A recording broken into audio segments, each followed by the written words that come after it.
I don't understand why I always crave something local. And I keep telling myself it's healthy, it's healthier. I even go as far as telling myself it's the healthiest way of eating. Come on, if you test this native fried rice, you will never go back and you'll be craving for it like every other day. Let me put it through on how I made this additive native One thing I learned about making rice, either fried or jollof, especially this native one, right? See this parboiling method, please do not try it. The best and easy way I've found is soaking my rice with hot water. I'll allow my water to boil 100% and then soak the rice for over 15 to 20 minutes and then we are good to go. But please make sure to cover the rice while you soak it, okay? I use different kinds of fish for this native rice today, but you can use any fish of choice, right? Growing up, my mom always used this sungu, but as an adult, I found the benefits. This sungu fish, I found it has a lot of calcium. Even after taking the main fish, I don't trash the head and other part of the body. Flesh, I blend it and use it as crayfish for my cooking. And once this one boils, I use the water as my stock. Into the pot I'll be using to make my rice, I'll saute my onions and then go in with ginger and garlic paste. This is very important, guys. This is fish powder.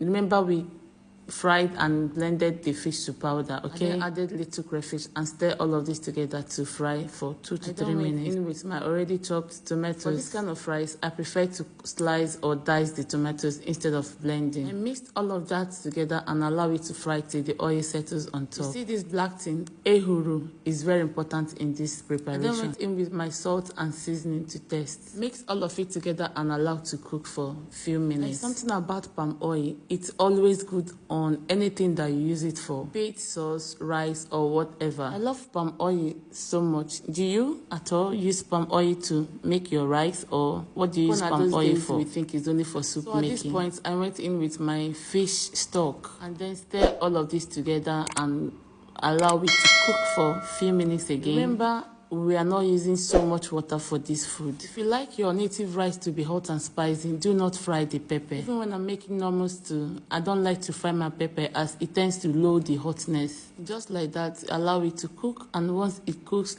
like this, we are good to go. First stage completed. Remember, our rice is like 30% done. As such, you don't need so much water. Introduce your rice, guys, and then give it a good mix. You know the way you sponge your body with your power and your strength. Guys, use that strength to mix this rice properly. Give it a good mix. At this point, everywhere was aromatizing. Even myself, I couldn't wait, but I had no choice than to wait. After mixing all of that together, test and adjust for salt or seasoning or pepper if need be. If not, go in with a banla fish. This banla fish is always nice, especially when you do not pieces it like that. To give any leaf word best, it will be scent leaf. This scent leaf is very, very medicinal and also enhances the taste of whatever it is added to. I can't count a week in my house that I've not used scent leaf on anything. Back to the rice. Just as you can see, our rice is 90% ready. Go in with the remaining fish powder to season it properly, okay? And allow everything to be well combined, and then cover your pot to cook for next 1 minute. Giving this a good mix is necessary at this point, as you don't want to have any stone unturned. Have you subscribed to my channel, sweetheart? Have you liked this video? Please don't forget to do so, as it means so much to me. Of course, okay? You know I love you right back, because that is a show of love. Just as you can see, I've not added the scent leaf yet until I give it a good mix, and then add the star leaf, which is scent leaf, and also mix it to be well combined. No one told me this rice wasn't tasty.